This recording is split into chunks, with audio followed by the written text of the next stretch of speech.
La crueldad de mi ex esposa supera lo desagradable.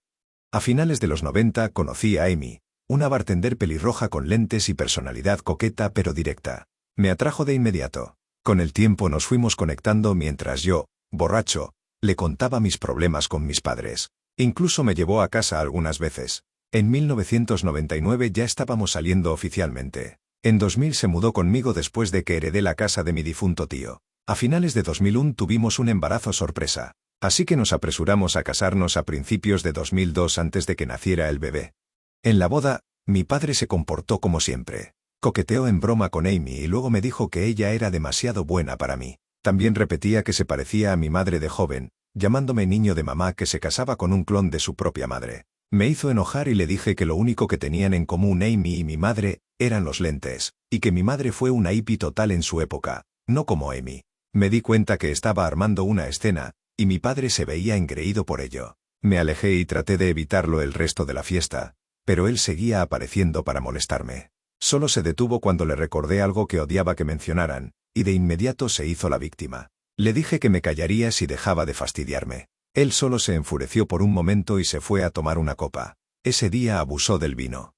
Amy y yo no podíamos costear una boda o luna de miel costosas, especialmente con un bebé en camino. Así que pasamos unos días tranquilos y sin estrés en una cabaña alquilada junto a un lago. A pesar de las traiciones posteriores de Amy, aún recuerdo con cariño esa luna de miel. Por supuesto, el matrimonio fue cuesta abajo desde ahí. Amy empezó a mostrar sus verdaderos colores cuando me negué a ponerla en la escritura de mi casa. Me hizo sentir culpable y me molestó por meses al respecto, pero no cedí. La casa era mi red de seguridad, y Amy actuaba como si yo no confiara en ella. Su problema era que cuando me presionan demasiado, mi cerebro puede entrar en un modo de apatía. Si dejaba de discutir y simplemente no reaccionaba, o actuaba sin emociones, ella sabía que había ido demasiado lejos y que nada la haría cambiar de opinión.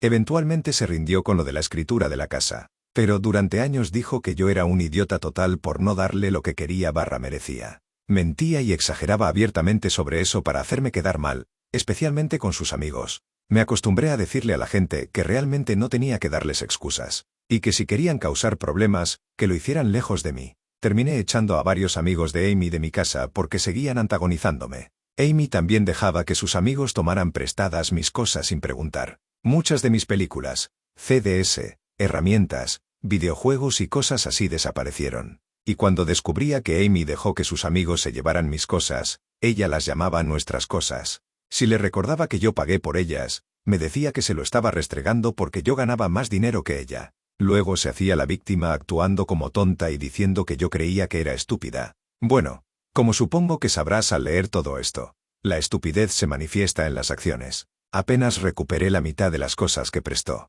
El colmo fue en 2005, cuando Amy prestó una pistola que yo tenía. Debido a mis padres narcisistas y al hecho de que vivía en un tráiler en los 90, quería una pistola para protección personal. Era solo un revólver calibre 22. Todavía la tengo y funciona muy bien. Mantenía la pistola y su munición encerradas en una caja fuerte donde los niños no pudieran alcanzarlas. Un día, cuando abrí la caja para sacar mi chequera, la pistola no estaba. Solo Amy tenía la combinación además de mí. Se la había prestado a un amigo de un amigo al menos una semana antes y nunca la pidió de vuelta. Era alguien que apenas conocía. Le dije que la recuperara de inmediato o la denunciaría como robada. Discutimos y ella trató de decir que yo no podía hacer eso. Pero le dije que si mi arma se usaba en un delito, ella era la responsable por haberla prestado. Lloró y llamó a su amigo por teléfono. Tuve la pistola de vuelta en mis manos al final del día. El tipo que la tenía dijo que era un arma de marica por ser calibre 22. Tampoco devolvió la munición porque aparentemente se la había gastado toda. Cambié la combinación de la caja fuerte y Amy tuvo un colapso por eso. Empecé a mantener todas mis cosas importantes bajo llave donde ni siquiera ella pudiera acceder. Sus amigos eventualmente dejaron de venir de todos modos. Durante el segundo embarazo de Amy, se volvió más demandante y enloquecía por las cosas más pequeñas. Lo atribuí a las hormonas del embarazo. Pero se volvió aún más tóxica después de tener al bebé. Pensé que era depresión posparto, pero no. Ese era su verdadero yo. Todo nuestro matrimonio de 7 años fue como ir quitando capas de una cebolla podrida que era Amy. Poco a poco, hasta que finalmente llegué a su núcleo. Sus padres me confesaron que ella fue una adolescente muy problemática, que bebía, fumaba y hacía otras cosas que los niños no deberían hacer. Una mañana la encontraron desmayada en el porche. así que la llevaron a terapia y la hicieron desintoxicarse. Dijeron que después de la terapia, simplemente pareció volverse completamente normal. Consiguió un buen trabajo y se convirtió en una adulta funcional. Y les encantó que se casara conmigo. Los padres de Amy todavía están en mi vida, y honestamente siento que son los padres que yo debería haber tenido. Eventualmente Amy decidió tener una aventura, y no fue difícil de descubrir. Había tomado la costumbre de ser descaradamente horrible en la casa cuando no estaba en el trabajo, bebía alcohol como una esponja y hasta trató de fumar adentro. Le arranqué el cigarrillo de la boca y le dije que saliera a fumar afuera. Me miró como si yo oliera a pedos rancios y se fue a fumar afuera. Lo intentó nuevamente un par de veces más y cada vez terminó de la misma manera. Incluso le mencioné los peligros del humo de segunda mano y le pregunté si no le importaban nuestros hijos. Me dijo que eso era chantaje emocional, aunque ella había intentado lo mismo conmigo muchas veces. Al final dejó de intentar fumar en la casa. Pero su aventura comenzó más o menos en la misma época. Creo que se dio cuenta de que yo no era el pelele que ella quería que fuera. Así que me engañó. Como esto fue a finales de los 2000, los teléfonos inteligentes no eran tan comunes. Escucho muchas historias de cónyuges infieles que cuidan mucho sus teléfonos en estos días. Pero en ese entonces, ella y yo solo teníamos teléfonos básicos con tapa. No estoy seguro de cuál término es más correcto. Pero Amy comenzó a actuar aún peor. Empezó a vestirse como una adolescente y a hablar como una también. Comenzó a tratarme más como si yo fuera su papá que su esposo. Y salía por periodos sin decirme a dónde iba. También empezó a traer a casa ropa nueva y artículos caros del centro comercial. Todo de marca y nada barato. Pero no tenía los ahorros para comprar todo eso. Seguía siendo bartender y no era exactamente frugal. Olí una rata y comencé a seguirla con la ayuda de amigos. Colectivamente, obtuvimos mucha evidencia de su aventura. E imprimí algunas de las fotos. La llamé al comedor con la excusa de una reunión familiar y le presenté la evidencia. No mostró ningún remordimiento por la aventura e incluso señaló que el tipo era más joven que yo y mecánico de motocicletas, y que él la hacía ver su verdadero valor. Le dije que me divorciaría de ella en ese momento y me quedaría con los niños. Pareció no importarle en lo más mínimo, y me dijo que me dejaría sin nada en la corte. Y como una niña malcriada, dijo que no le sería difícil hacerme ver culpable, porque así son todos los hombres. Luego empacó para irse. Tenía 2 cámaras digitales ocultas en la habitación que grabaron toda la interacción desde 2 ángulos. Y una vez que tuve las grabaciones, llamé a mis suegros para que las vieran. Estaban furiosos con Amy y acordaron apoyarme al 100% en el próximo divorcio. Actualización 1.